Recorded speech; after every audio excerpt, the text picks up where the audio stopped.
On the news, Rivers Administrator appoints Ibibia Warika as the new secretary to the state government as head of service. George Onwaike resigns. Labour unions threaten action if Rivers emergency rule is not reversed.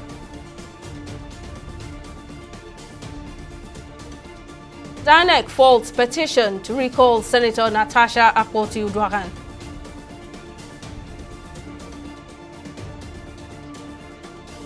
Hello and welcome to News Now on TV360 Nigeria. I'm Misala Atigun. As the emergency rule in Rivers State takes effect, the sole administrator of the state, retired Vice Admiral Ibok Ete Ibas, has appointed legal expert and administrator Ibibia Warika as the new secretary to the state government. In a statement on Tuesday, Ibas said the appointment, which takes immediate effect, follows a rigorous selection process in which Warika's extensive experience, academic credentials, and policy expertise stood out. The administrator has also appointed Iyingi Brown as the permanent secretary for welfare in the office of the head of service to act as the head of service pending a substantive appointment following the resignation of the substantive head of service, George Onwaike. The former naval chief reaffirmed his commitment to utilizing the rich human capital of Rivers State to foster peace, stability, and security. Meanwhile, organized labor in the country have warned that it may be forced to take decisive action that could disrupt national economic activities if the state of emergency declared in Rivers State is not reversed within a reasonable time frame. The warning was conveyed in a statement jointly signed by the chairpersons of the Joint Negotiation Council, the Nigeria Labour Congress, and Trade Union Congress in the state on Tuesday. The unions raised concerns about the legality, economic impact, and consequences of emergency rule in Rivers State.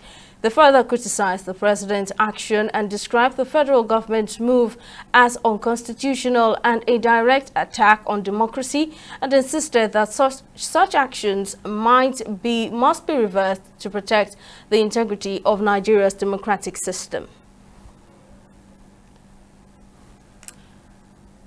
39 constitutional amendment bills cutting across sectors including judicial reforms, electoral matters, security and policing, inclusive governance and legislature have scaled second reading in the House of Representatives. Among the proposed amendments is the one that seeks to make the Court of Appeal the final arbiter on governorship election petitions in Nigeria.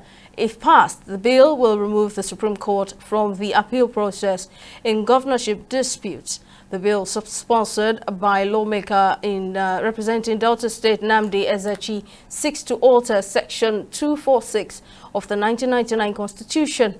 Ezechi introduced the bill in 2024, explaining that it is designed to reduce delays and costs in post-election litigations. House Leader Julius Ihobere led the motion for the second reading of the bills. The lawmakers suspended their rules to pass it without debate. A bill for an act to alter the Constitution of the Federal Republic of Nigeria 1999 to make recommendation of the National Judicial Council mandatory for the removal of from office of heads of Nigerian courts and for related matters. Second reading. A bill for an act to alter the Constitution of the Federal Republic of Nigeria Cap C23 Laws of the Federation of Nigeria 2024 to provide for the establishment of the Ecclesiastical Court of Appeal of the Federal Capital Territory, Abuja, and the Ecclesiastical Court of Appeal of the States and for related matters. Second reading. A bill for an act to alter the Constitution of the Federal Republic of Nigeria 1999 to make the Court of Appeal the final appeal court in governorship, national and state houses of assembly election petitions and for related matters. Those in support of this motion that will be read the second time, say aye. Those against, say nay. The ayes have it. The bills are referred to Committee on Constitutional Review. The Independent National Electoral Commission (INEC) has raised concerns over the petition for the recall of the suspended senator representing Kogi Central, Natasha Akpoti-Uduaghan. In a statement signed by its National Commissioner and Chairman, Information and Voter Education Committee, Sam Olumekun, INEC acknowledged receiving the petition, which includes 6 bags of documents that are set to contain signatures from more than half of the 474,554 registered voters in the district. However, INEC pointed out that the petitioners failed to provide the necessary contact information, such as their addresses, phone numbers, and email addresses as required under the Commission's regulations and guidelines for recall 2024. The petition, presented on behalf of the constituents by Charity Jesse and received by INEC Secretary Rose Oriaron Anthony on Monday, was said to be lacking clear contact details for the representatives, which only had the phone number of the lead petitioner provided, which does not meet the standards outlined in the Commission's regulations.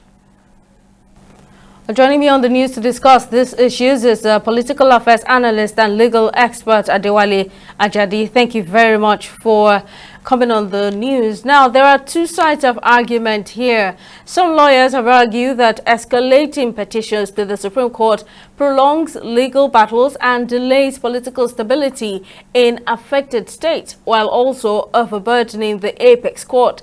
Others believe that eliminating the Supreme Court oversight could compromise the quality of final judgment and reduce safeguards against judicial errors. Tell us your thoughts on this bill. Well, thank you for inviting me. I think that both sides are arguable, but the fundamental issue here is that in repealing these aspects of the Constitution, which to get the Constitution in place is taking a lot of deliberation. It's shown consistency over a period of time. That to change it, we open the door to some of the disadvantage that might occur. The Supreme Court is the final arbiter jurisdiction in Nigeria.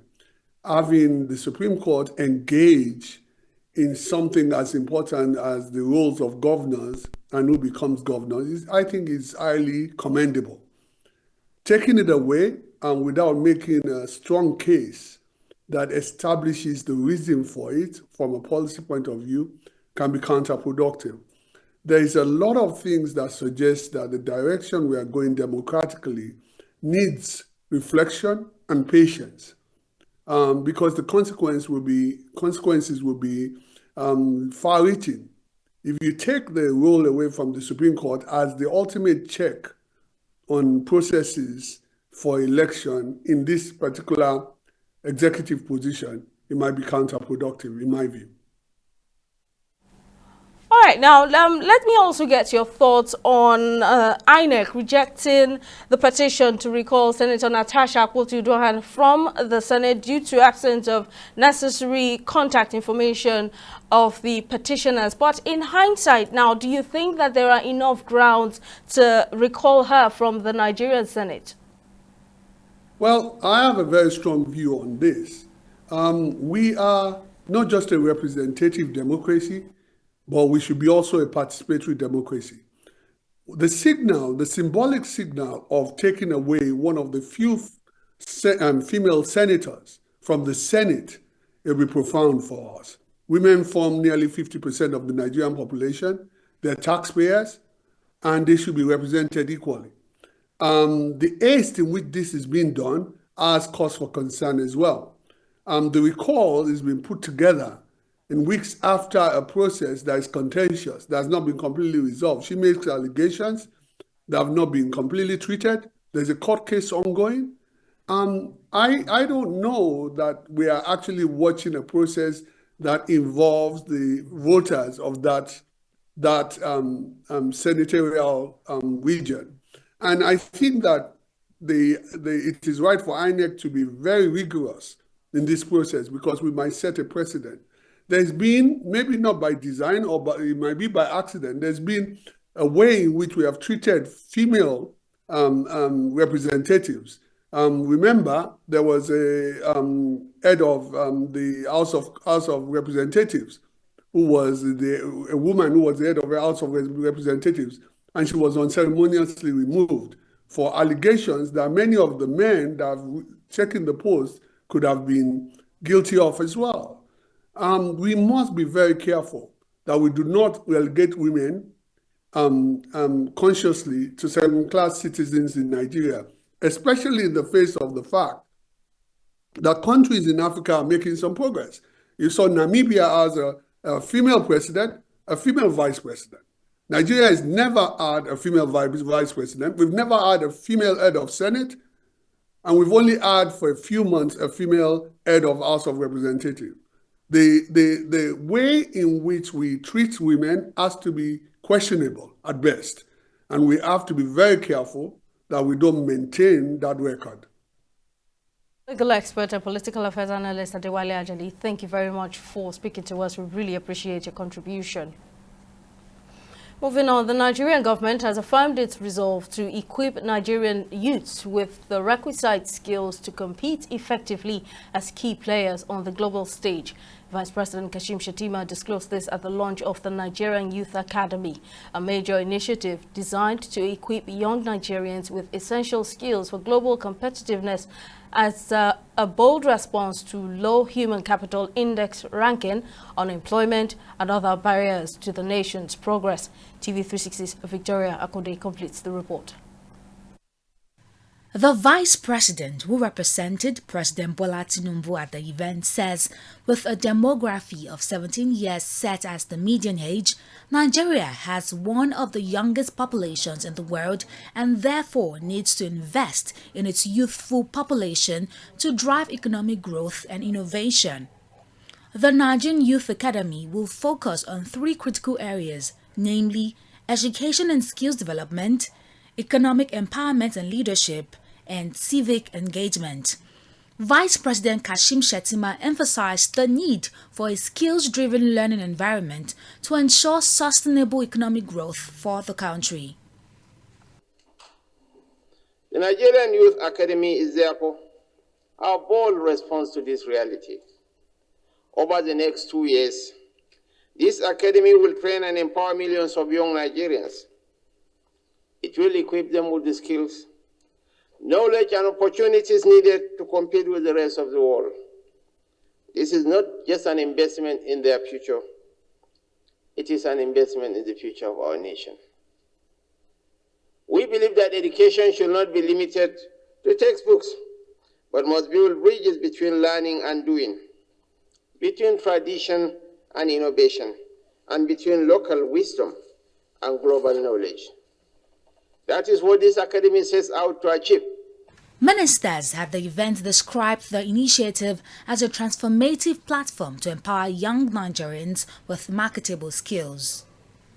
We have two types of young people in the country today and generally in the world, the formal and the informal youth, which this platform for building the skills of the youth and create a better job opportunity for them.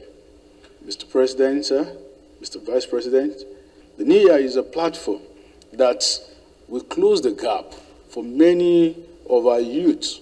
NIA will train, connect, and empower the young people with skills they need for the job and entrepreneurship. I'd like to emphasize the borderless, exportable nature of this particular initiative.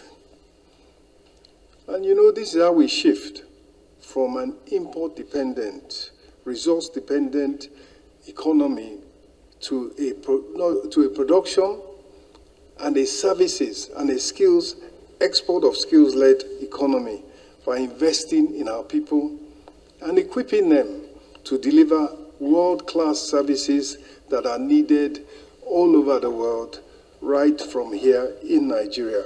The highlight of the event was the presentation of 1 million naira startup packs for 6 youth selected from each geopolitical zone. The NIA program aims to train millions of youths over the next 2 years in digital literacy, technical skills, entrepreneurship, and creative industries. Victoria Akonde, TV260 News, Lagos. As one of Africa's fastest growing cities, Lagos State continues to experience rapid urban expansion, necessitating efficient planning, infrastructure development, and staff support systems. To address these needs, the Lagos State Ministry of Fiscal Planning and Urban Development, in collaboration with the State Building Control Agency, has undertaken a high-level assessment tour across key government agencies in line with urban renewal initiatives aimed at improving both public service delivery and the quality of life for residents. Correspondent Faith Joseph has details in this next report. The assessment tour provides opportunity for government officials to inspect ongoing projects, address operational challenges, and explore ways to enhance efficiency in land management, urban renewal, and regulatory enforcement. The initiative is also aimed at enhancing transparency, reducing bureaucratic bottlenecks, and preventing land disputes. A lot of agencies are now also being connected to this. You know, we're also having some work to do in the in LASEC, that's the Lagos State Electoral Service Commission, and we're building a simulation room. Do you understand? No, sorry, we're building a situation room, you know, so that we can monitor elections from there, you know, and we have also provided tablets, you know, to them that they can use for ground truthing to take election results and send back to a platform for collation. The governor has decided to approve this project so that it can be a place where a safe place, secured place that the files can be kept in. We have over 750,000 files in Lands Bureau in Lagos State, and of course every day more files are being generated. So it's now very important to have a place, a secured environment to store away all the files. The government also reaffirmed its commitment to enhancing staff welfare and creating a conducive work environment for government personnel. So we want to bring in structures, beautiful structures that will be quarters for our staff, our enforcement staff, because our enforcement department, we call upon them at any time to go for enforcement service, enforcement exercise. About 95 or 96% of our business processes are conducted in the digital domain. So, of course, you know, if we move from analog to digital, with that come a whole lot of digital infrastructure. And so the upgrade of this office is in tune, as I said, with industry best practice to position the Office of the State Surveyor General to be able to respond to the demand of the digital age. Where we were before, we didn't really have much office space to work with. But here we have enough of office space for each directors, for the enforcement, for the building department, building certification department. We have for all the departments, we all have offices here to work with. And this has given us much more effort to work in the office. In addition, the government has established a centralized digital repository for lands and document property records. With this initiative, Lagos continues to position itself as a model for sustainable urban development in Nigeria, ensuring both government workers and residents benefit from a more organized, efficient and livable city. Faith Joseph, TV360, Lagos. It's time for a short break. Still to come on the news, fallout grows after Trump officials wrongly share Yemen's secret war plans with journalists. We'll give you details when News Now returns.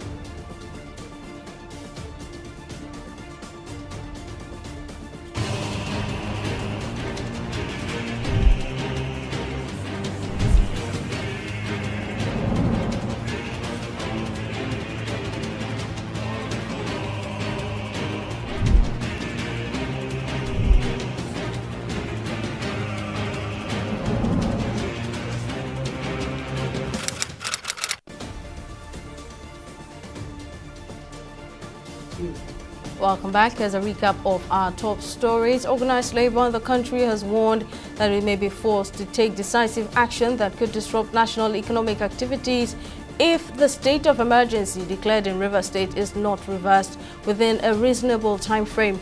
In a statement, the unions raised concerns about the legality, economic impact and consequences of emergency rule in Rivers State. We also told you that the Independent National Electoral Commission (INEC) has raised concerns over the petition for the recall of the suspended senator representing Kogi Central, Natasha Akpoti-Uduaghan.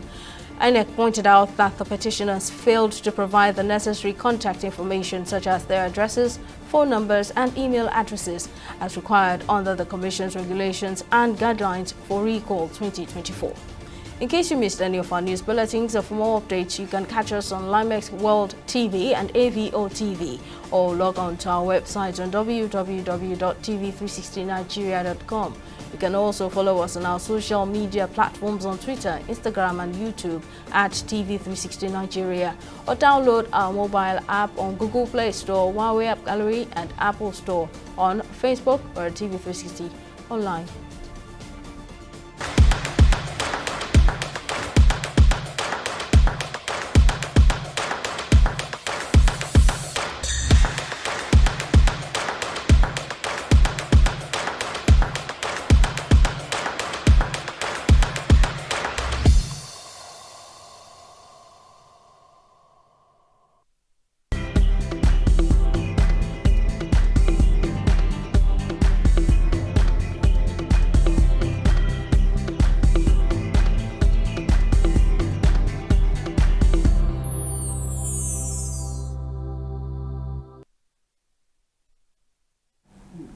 Tamilore Kinkwalia has more stories on the world of business. Over to you, Tamilore. Thank you, Simi. Hello and welcome to Business News. Now, Governor of the Central Bank of Nigeria, Olayemi Cardoso, has reaffirmed the bank's commitment to stabilizing the foreign exchange market and controlling inflation. During a visit by the Harvard Kennedy School delegation, Cardoso outlined key reforms such as unifying the exchange rate system and clearing a $7 billion FX backlog. According to him, these efforts have boosted foreign reserve to over $40 billion, the highest in nearly 3 years, and also attracted significant foreign portfolio inflows. Cardoso also addressed inflation concerns, highlighting the CBN's aggressive monetary tightening, raising the monetary policy rate to 27.5%. We'll go on a short break here and be back with stock market reports.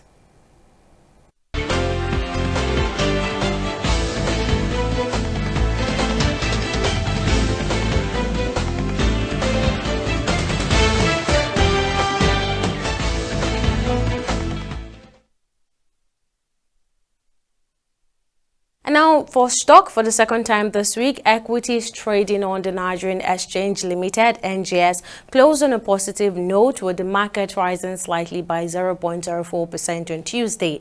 Now, at the close of trading, the total value of listed stocks increased by 26 billion naira, further boosting investors' confidence.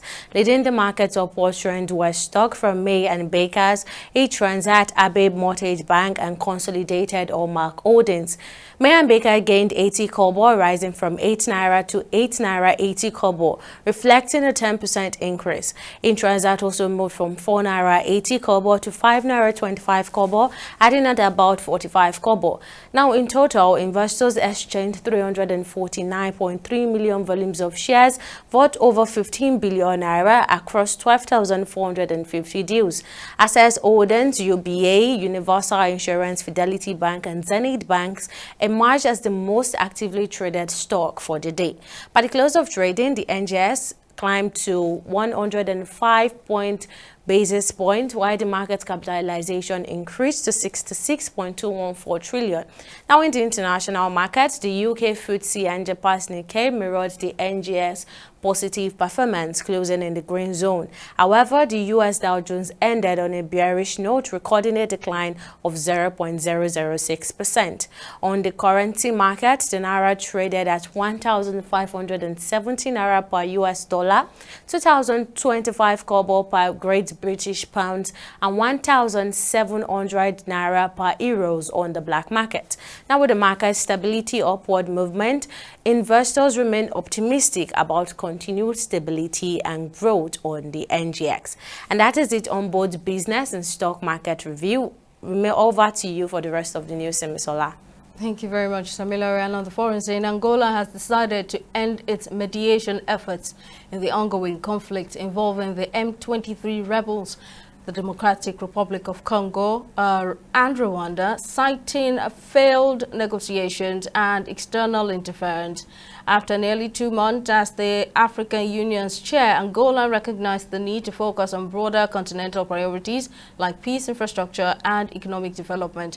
The mediation faced significant obstacles, including the M23 rebels' refusal to engage due to international sanctions and a surprise meeting between DRC President Felix Tshisekedi and Rwanda President Paul Kagame in Doha, Qatar. The conflict has escalated, with M23 rebels seizing key towns in North and South Kivu, displacing thousands and worsening the humanitarian crisis.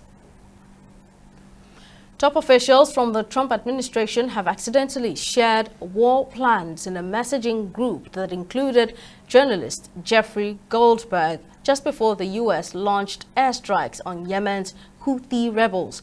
According to local media, the group, created on Signal, featured National Security Advisor Mike Waltz and his deputy Alex Wong. The White House confirmed the group's authenticity. The airstrikes aimed at the Houthis' malicious attacks on Red Sea shipping were authorized by President Trump on March 15, with a warning to Iran, the Houthis' main ally, to cease support. Democratic lawmakers have quickly condemned the mistake, calling it a breach of national security that requires congressional investigation. And on sports, the Ghana Football Association has announced that Mohamed Husseini, who invaded the pitch during Ghana's World Cup qualifier against Chad, has been sentenced to 100 days in prison. Husseini interrupted the match day 5 fixture of the 2026 World Cup qualifiers last Friday, halting play. His actions may lead to financial consequences for the GFA, as the Confederation of African Football (CAF) could impose a fine.